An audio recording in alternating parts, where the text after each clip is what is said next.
Buddies classroom. तो कैसे हैं आप सब? आई होप आप सब बहुत बढ़िया होंगे और अपने एग्जाम्स की तैयारी कर रहे होंगे बढ़िया वाली एकदम अच्छे से। तो आइए स्टार्ट करते हैं नया topic, introduction to C plus plus.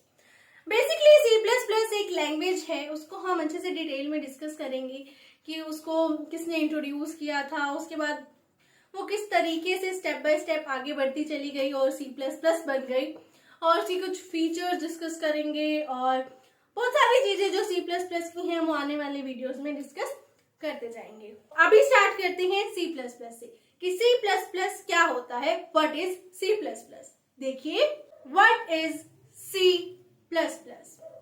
देखिए, C plus plus is an object oriented programming language. जो सी प्लस प्लस है वो क्या है? ये एक ऑब्जेक्ट ओरिएंटेड प्रोग्रामिंग लैंग्वेज है। ऑब्जेक्ट ओरिएंटेड प्रोग्रामिंग लैंग्वेज को हम पिछली वीडियो में बहुत अच्छे से डिटेल में डिस्कस करके आए हैं, तो जिसने प्रीवियस वीडियो नहीं देखी वो प्लीज देख लीजिएगा। तो सी प्लस प्लस क्या है? ऑब्जेक्ट ओरिएंटेड प्रोग्रामिंग लैंग्वेज है। इट वॉज डेवलप्ड बाय, ये किसने डेवलप की थी? ये पेपर में बहुत ज्यादा इंपॉर्टेंट है। आप जब भी लिख के आएंगे सी प्लस प्लस के बारे में इसको जरूर लिख के आएंगे। तो it was developed by बजार्ने Stroustrup इन 1983। किसने बनाई थी? बजार्ने स्ट्रोस्ट्रप ने 1983 में बनाई थी at the AT and T Bell Laboratories, New Jersey, USA. Bjarne Stroustrup ने बनाई थी 1983 में बनाई थी AT and T Bell Laboratories में बनाई थी, जो कि कहां पर है? न्यू जर्सी, यूएसए में। क्लियर? किसने बनाई थी? बजार्ने स्ट्रोस्ट्रप ने 1983 में AT and T Bell Laboratories, New Jersey, USA में डेवलप की थी। He found C lacking for simulation. जब हमने पिछली वीडियो में प्रोसीजरल लैंग्वेज के बारे में डिस्कस किया था, हमने ये पाया था कि सी लैंग्वेज जो है वो प्रोसीजरल लैंग्वेज का एक एग्जाम्पल है, और जो प्रोसीजरल लैंग्वेज है वहां पर सिमुलेशन की कमी पाई जाती है। मींस वहां पर सिमुलेशन यूज नहीं किया जाता। तो सी भी उसी का एग्जाम्पल था, तो मतलब सी में भी सिमुलेशन नहीं है। तो जो बजार्ने स्ट्रोस्ट्रप थे उन्होंने ये देखा कि जो सी लैंग्वेज है उसमें सिमुलेशन इफेक्ट नहीं है, and decided to extend the language by using additional features from his favorite language Simula 67।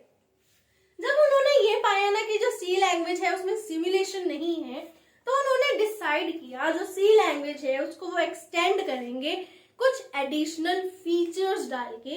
और वो एडिशनल फीचर्स कहाँ से उठाएंगे? वो अपनी फेवरेट जो उनकी लैंग्वेज थी, दैट इज सिमुला 67। ये बातें कई बार एग्जाम्स में 2 मार्क्स के क्वेश्चन में अलग से पूछी जाती हैं कि सी प्लस प्लस किसने डेवलप किया था।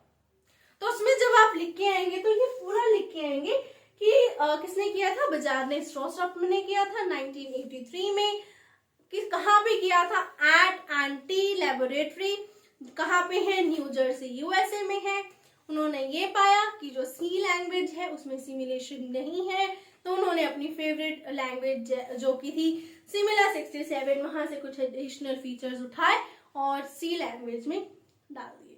तो क्या बन गई? सी प्लस प्लस लैंग्वेज बन गई। ठीक है। जो सिमुला 67 लैंग्वेज थी वो क्या थी? One of the earliest object oriented programming languages में एक थी। जो अर्लीस्ट जो ऑब्जेक्ट ओरिएंटेड प्रोग्रामिंग लैंग्वेजेस थी ना, उसमें से एक थी सिमुला 67। ये क्या थी? बजार्ने स्ट्रोस्ट्रप की फेवरेट लैंग्वेज।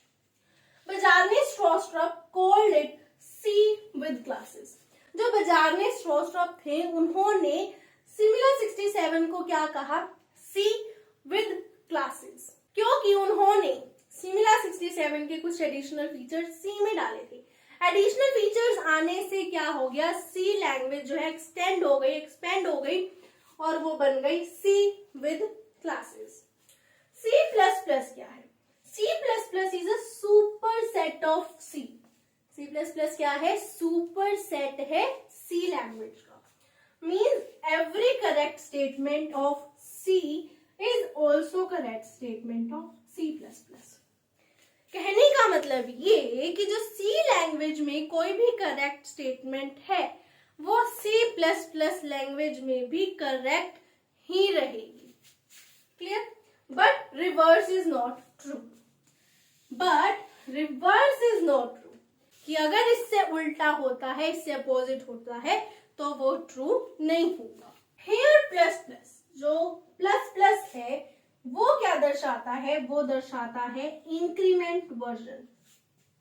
वर्जन बढ़ाए भाई. पहले सी लैंग्वेज थी, सी लैंग्वेज में कुछ एडिशनल फीचर्स लाए गए सिमिलर 67 लैंग्वेज के, तो क्या है, एक इंक्रीमेंट हुआ, एक्सपेंड हुआ सी लैंग्वेज में. तो प्लस प्लस वही दर्शाता है इंक्रीमेंट वर्जन को. वर्जन 1.0 1985 में मिलता था. जो 1.0 वर्जन था वो आपको मिल जाता था 1985 तक. उसके बाद आया सेकंड वर्जन जो कि आपको मिलता था 1989 के आसपास. और फिर वर्जन 3 बनाया गया जो अवेलेबल था 1992 तक. तो ये था C++ के बारे में कुछ डिटेल्स. आगे हम देखते हैं कि इसके फीचर्स क्या हैं. नेक्स्ट है हमारे पास features of C++.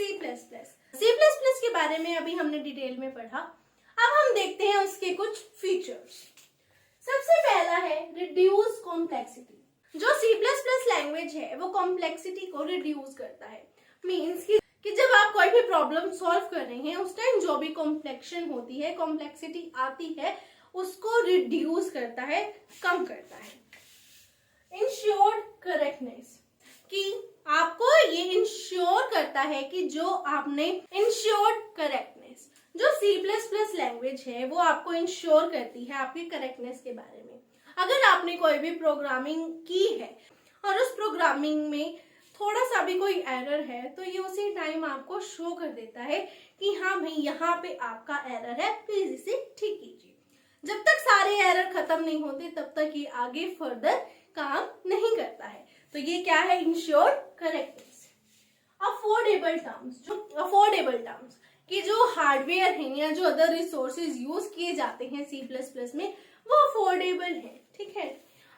Easier for integrating, ये क्या है? जो C++ लैंग्वेज है वो इजियर है, बहुत आसान है. मतलब कि जब आप सॉफ्टवेयर फैसिलिटीज को इंटीग्रेट करते हो तो वो आपके लिए बहुत ज्यादा आसान है, कोई ज्यादा मुश्किल नहीं है, बहुत आसानी से आप कर सकते हो. पोर्टेबल, क्या है? पोर्टेबल कहने का मतलब ये कि आप इसको किसी भी कंप्यूटर में आसानी से यूज कर सकते हो. जरूरी नहीं है कि आपको C++ प्रोग्रामिंग करने के लिए स्पेसिफिक कंप्यूटर परचेज करने की जरूरत है. किसी भी कंप्यूटर में आप आसानी से कर सकते हो. ये थे कुछ C++ के फीचर्स. ठीक, आई होप आपको क्लियर होंगे. नेक्स्ट है हमारे पास C++ character set. Character set क्या है कि मतलब ऐसे कौन कौन से कैरेक्टर्स हैं या ऐसे कौन कौन से साइंस हैं जो हम C++ प्रोग्रामिंग में यूज करते हैं. तो देखिए, character set is a set of valid character that a language can recognise. Character set क्या है? Character set is a set of, means कि जो कैरेक्टर सेट एक ऐसा सेट है वैलिड कैरेक्टर्स का. इनका वैलिड कैरेक्टर्स का. अब वैलिड कैरेक्टर्स क्या होते हैं? वैलिड कैरेक्टर्स ऐसे कैरेक्टर्स होते हैं जो लैंग्वेज आराम से रिकॉग्नाइज कर पाए. तो वही है कि character set is a set of valid character that a language can recognise. It can represent any letter, digit or any other sign. Character set जो है वो क्या रिप्रेजेंट करता है? वो लेटर्स को रिप्रेजेंट करता है, डिजिट को या फिर कोई भी और साइन. साइन में क्या आ जाएगा? Plus, minus, is equal to, ये सब. अब हमारे पास कैरेक्टर सेट के 2 टाइप्स है. सबसे पहला आता है हमारे पास सोर्स कैरेक्टर. सोर्स कैरेक्टर्स में क्या आ जाएंगे? A to Z, 0 to 9 या फिर plus minus equal to. Escape या फिर एग्जीक्यूशन में क्या आ जाएंगे? ऐसे करके हम कुछ ऐसे साइंस पढ़ेंगे जो स्पेसिफिक इसके लिए बनाए गए हैं. तो इनको डिटेल में डिस्कस करते हैं कि सोर्स कैरेक्टर क्या होता है और एस्केप कैरेक्टर क्या होता है. तो देखते हैं. सबसे पहले आता है हमारे पास सोर्स कैरेक्टर. सोर्स कैरेक्टर क्या है? Source set is created with the help of source character. जो सोर्स करेक्टर है उसकी हेल्प से क्या बनेगा, सोर्स सेट बनेगा। क्या बनेगा, सोर्स सेट। इसके अंदर क्या क्या आता है, अल्फाबेट्स। अल्फाबेट्स आती हैं A to Z कैपिटल में, A to Z smaller and underscore sign. क्या आता है, अंडरस्कोर साइन। फिर आते हैं डिजिट्स। डिजिट्स कहां से आएंगी, 0 से 9 तक। फिर आते हैं कुछ स्पेशल कैरेक्टर। स्पेशल कैरेक्टर में क्या क्या आ जाएगा, space, plus, equal to, minus, hashtag, @ brackets, dollar etcetera. Clear. तो ये था सोर्स कैरेक्टर के बारे में। सोर्स कैरेक्टर में सब आएगा, अल्फाबेट्स आएंगी, डिजिट्स आएंगे और कुछ स्पेशल कैरेक्टर्स आएंगे। क्लियर। उसके बाद आता है हमारे पास एस्केप या फिर एग्जीक्यूशन कैरेक्टर। एस्केप या फिर एग्जीक्यूशन कैरेक्टर क्या है, रन टाइम के हिसाब से इंटीग्रेट कर लिए जाते हैं, बना लिए जाते हैं। जब भी आप प्रोग्रामिंग करना स्टार्ट करते हैं उस हिसाब से आप इन कैरेक्टर्स को, इन सेट को बनाते हैं। देखिए, these are interpreted at run time। वही बात है कि जब आप प्रोग्रामिंग कर रहे हैं उस टाइम आप इनको इंटरप्रेट करेंगे, बनाएंगे। इसके कुछ एग्जांपल्स हमने यहाँ लिखे हैं, जैसे कि सिंगल इन्वर्टेड कोमा में इस तरीके से आप n लिखेंगे तो आपकी new line means next line start हो जाएगी। अगर आप इस तरीके से सिंगल इन्वर्टेड कोमा के अंदर इस तरीके से T लिखते हैं तो हॉरिजॉन्टल टैब आ जाएगी, B लिखेंगे तो वर्टिकल टैब आ जाएगा, B लिखते हैं तो बैक स्पेस डिलीट हो जाएगा, जो भी आप डिलीट करना चाह रहे हैं। फिर उसके बाद अगर आप इस तरीके से साइन बनाएंगे तो वो बैकलैश हो जाएगा, और सिंगल इन्वर्टेड कोमा में 0 लिखेंगे तो वो हो जाएगा नल, और अगर क्वेश्चन मार्क लगा देते हैं तो वहां पे वो समझ लेगा कि आपने यहाँ पर क्वेश्चन मार्क लगाया है। तो ये था एस्केप या फिर एग्जीक्यूशन कैरेक्टर। नाम से पता लग रहा है जैसे हमें कि एग्जीक्यूशन कैरेक्टर, कि मीन एग्जीक्यूट करने के टाइम पे जो कैरेक्टर्स हम बनाते हैं उस एग्जीक्यूशन कैरेक्टर्स मीन जो रन टाइम पे हम कैरेक्टर्स इंटरप्रेट करेंगे वो क्या कहलाएंगे, एग्जीक्यूशन कैरेक्टर। तो ये हमने थोड़ा बहुत कुछ C++ के बारे में पढ़ा कि C++ क्या होता है, उसके फीचर्स क्या है, और C++ के कैरेक्टर सेट क्या है, मीन्स ऐसे कौन से कैरेक्टर्स है जो C++ प्रोग्रामिंग के टाइम यूज किए जाते हैं। तो आज की वीडियो के लिए बस इतना ही। तो मिलते हैं नेक्स्ट वीडियो में, और जिसने प्रीवियस वीडियो नहीं देखी है वो प्लीज विजिट कर लीजिएगा, लिंक आपको नीचे डिस्क्रिप्शन में मिल जाएगा। और please like, comment, share and subscribe and press the bell icon. तो मिलते हैं नेक्स्ट वीडियो में, तब तक के लिए बाय बाय, टेक केयर।